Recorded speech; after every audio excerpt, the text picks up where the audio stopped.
Many political observers are beginning to ask one serious question about Peter Obi ahead of the 2027 election. Is he doing enough to connect with the Southwest politically?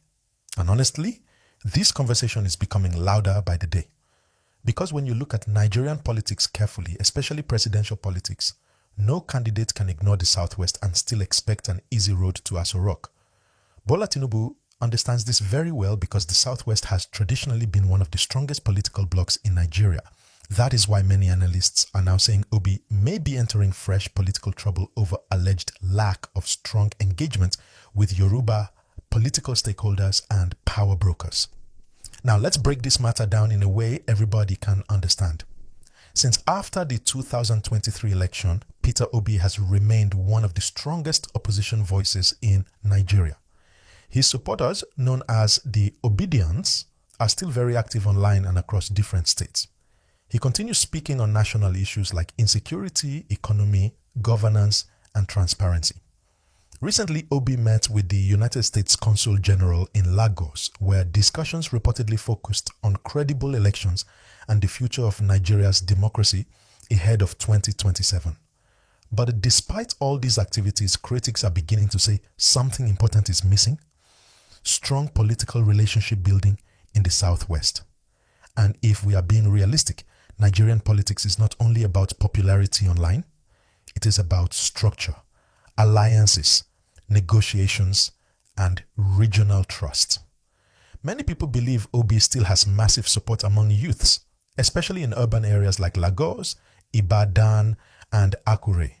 But they are asking whether he has truly built deep political relationships with influential Southwest leaders who control local political machinery. This is where the real gist begins.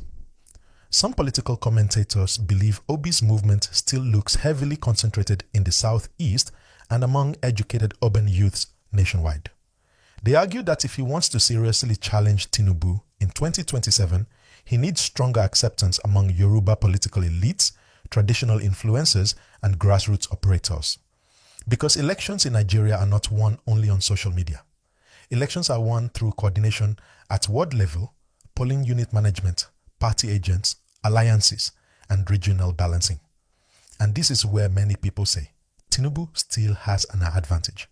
Love him or hate him, Tinubu spent years building political relationships across Nigeria, from governors to senators to grassroots mobilizers. The man invested heavily in political networking long before becoming president. So when people compare Obi's current movement to Tinubu's political machinery, they say Obi still has work to do, especially in the Southwest. Now, some Obidians will quickly say, but Obi got votes in Lagos in 2023. Yes, that is true. And it was a major political statement at the time. Many Nigerians were shocked when Obi performed strongly in Lagos during the presidential election. It proved that youths and frustrated voters were willing to challenge traditional political structures. But politics changes very fast in Nigeria. What worked in 2023 may not automatically work in 2027. Another thing causing concern is Obi's recent political movements and coalition talks. Reports show that he has been involved in consultations with different stakeholders ahead of 2027. But critics are saying these consultations appear more focused on national coalition arrangements rather than strategic Southwest reconciliation and engagement. Some people are even asking, where are the visible Southwest heavyweights openly standing with Obi today? That question is becoming louder in political circles. Because if you check Nigerian electoral history carefully, every successful presidential candidate usually builds a strong regional coalition. Olusegun Obasanjo had it. Muhammadu Buhari had it. Tinubu has it. Even Atiku Abubakar continues trying to build it. So people are now wondering whether Obi is moving too slowly in the Southwest. And there is another angle to this matter many people are not talking about enough. Some analysts believe Obi's biggest challenge is perception management. Whether true or false, some opponents continue trying to portray him as a candidate mostly favored by one region.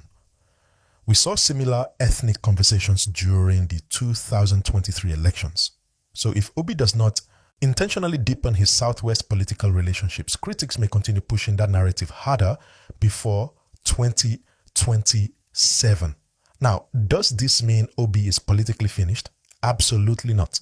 In fact, many Nigerians still see him as one of the strongest opposition figures in the country today. His message about accountability, cutting waste, and improving governance still connects strongly with many citizens struggling with economic hardship. Inflation, fuel prices, and cost of living continue affecting ordinary Nigerians. And Obi keeps using those issues to position himself as an alternative voice. But the challenge is this: popularity and electability are two different things. You can trend online every day and still lose politically if regional alliances are weak. That is the hard truth about Nigerian politics. And to be fair to Obi, some of his supporters argue that he is quietly building relationships behind closed doors. They say not every political meeting must be publicized. They also believe many Southwest youths still strongly support him, especially first-time voters and professionals who are tired of old political structures. But then again, elections are not decided by youths alone. Grassroots mobilization matters. Traditional political blocs matter. Governors matter. Local structures matter. Religious balancing matters. Ethnic balancing matters. All these things come together during presidential elections in Nigeria. And this is where the next few months become very important for Obi. Will he aggressively engage Yoruba political leaders? Will he spend more time in Southwest states? Will he form stronger alliances there?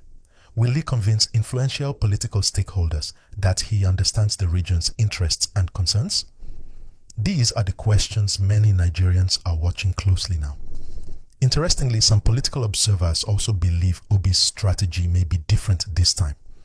Instead of depending mainly on emotional mass support like 2023, they think he may focus more on coalition politics and strategic partnerships.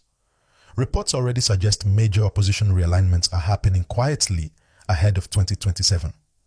But coalition politics in Nigeria is never easy. Everybody wants to be president. Everybody wants control. Everybody wants influence.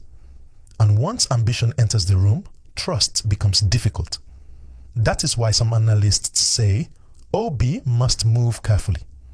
If he appears disconnected from the Southwest while other opposition figures aggressively build alliances there, it could become a serious political problem later.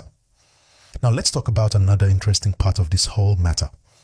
Many Nigerians actually believe the Southwest itself may become politically divided in 2027.